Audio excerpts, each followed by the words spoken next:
একটি switch on of এপাশে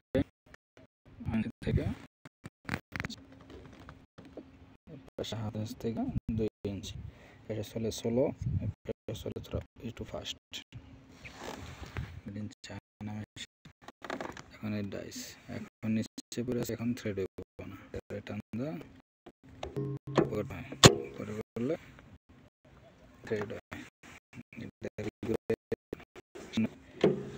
ঘুরলে এবং থ্রেড একটু লম্বা দরকার ছোট দরকার বড় দরকার তাহলে এটারে